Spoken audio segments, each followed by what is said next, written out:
Hello friends, James Corbett here, CorbettReport.com. Sunny climes of Western Japan, yada yada yada, you know the script by now. Well, today I wanted to come to you with a little thought provoker, perhaps debate provoker, but hopefully constructive and fruitful debate, not the other kind that we so often see online. What am I talking about? I'm talking about a post on a forum that I very rarely visit at this stage. It's the r/conspiracy subreddit. Which, if people have followed that for any time, know it's a shadow of its former self at this point, and a lot of mainstream, normie, left-right politic kind of debating goes on in there. And it's largely, I imagine, controlled opposition at this point. But there are still, occasionally, some interesting thought-provokers that get posted there, including this thread that I thought was particularly interesting, and I wanted to get your take on. It's a thread by Gatorquake, and it's, don't type these things into your search bar.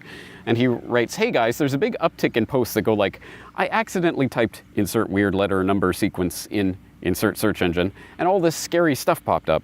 We should know by now that trending topics do not develop organically, especially on this sub. The uptick in these posts was maneuvered.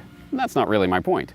My point is, do not type this stuff into your search engine and fall down some rabbit hole. They know this sub is full of people who get high off being uncomfortable and unsettled. They use that. They want you to expose yourself to this disgusting material so that the sensation of being unsettled gratifies you and makes you want more until the lines are blurred. And even you don't know if you're watching this stuff because you want to expose the dirtbags out there or because you're fascinated and stimulated by the stuff you're seeing. The more you see, the more desensitized you become, to the point where watching someone get physically tortured is easy for you to sit through and even kicks up your adrenaline. The deeper you search, the more disgusting stuff you will find. If you'd never searched it, you would never seen it, and it would take up no space in your head. It wouldn't have the ability to creep through your brain and stimulate you with images and feelings if you never exposed yourself to it. Once you expose yourself, you're desensitized, and these disgusting images now live in your brain and can attack your mentality at any moment. The post goes on from there, but I think you get the gist of it. Actually, I think that first point that the Gatorquake raises here that he dismisses quickly is still an important point, an important aspect of this topic that needs to be discussed, which is how forums and other venue where people of like mind, not from the mainstream, gather, how they can be directed this way or that. Oh, here's a little rabbit trail for you guys. Oh, go look over here. Oh, look at this cool thing that I found. And it becomes more like a game more than an actual process of edifying and educating yourself in order to better understand the world so that you can better navigate your way through it, which should be the ultimate point of all the information that we're consuming here, I would like to think.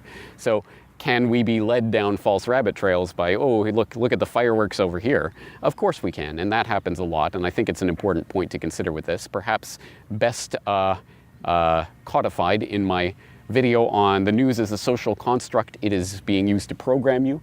If you haven't seen that, rewatch it, because I think there's an important point to be made there about people chasing the tail of the MSM news cycle dog, as it were.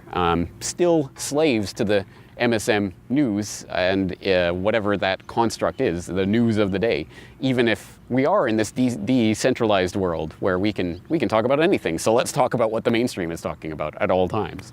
So that's one point to be made. Another point to be made is, I think, an underlying point of what's going on in this thread from Gatorquake is that, yes, there are people who kind of get off on this. It's almost infotainment in a way. Ooh, look at this, exciting conspiracy stuff. And then it has to get more and more crazy or adrenaline pushing. Ooh, and it moves up to the next level, and then the next level, and the next level, and soon it's all, reptiles, shape-shifting reptiles from the planet Nebulon or whatever.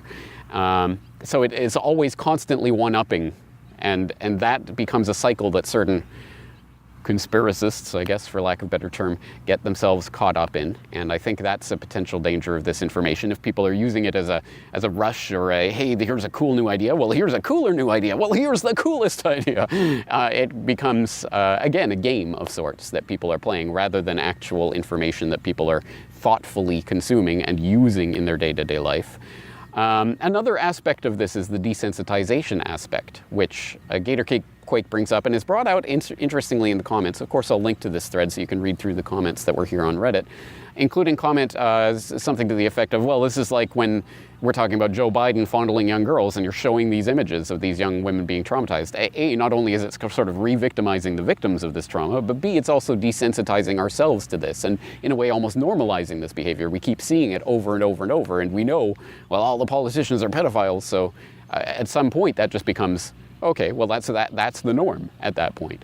And once that happens, well, how do we combat against that once it's become normalized in our own heads, or we become desensitized to it, or we're constantly living this traumatization by watching it over and over? But then the counterpoint is made to that. Well, what's the solution then? Not to show these images of a leading presidential candidate for 2020 clearly groping these women and young girls? I mean, it's disgusting, and people have to see this in order to understand what it is they're voting for when they go in that booth and pull the lever for their Wizard of Oz behind the curtain.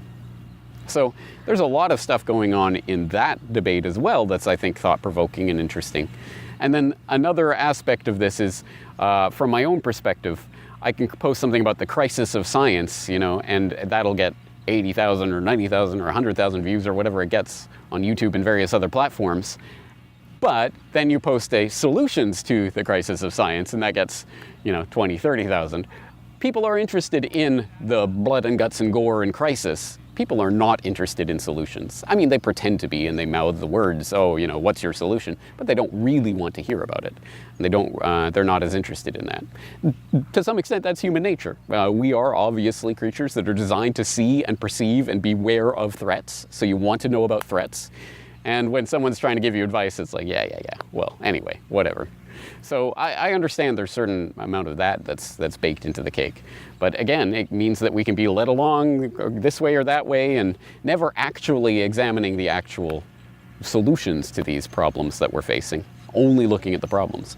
So many different things brought up in this thread, so I thought it was interesting. I'm directing your attention to it. I'll put the link, as I say, to that thread in the show notes for this on CorbettReport.com. But I am inviting the Corbett Report community, obviously Corbett Report members, please log in.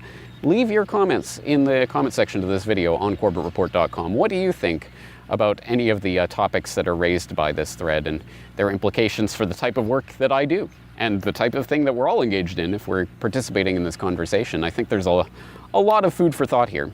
Anyway, that's going to do it for today. James Corbett, CorbettReport.com.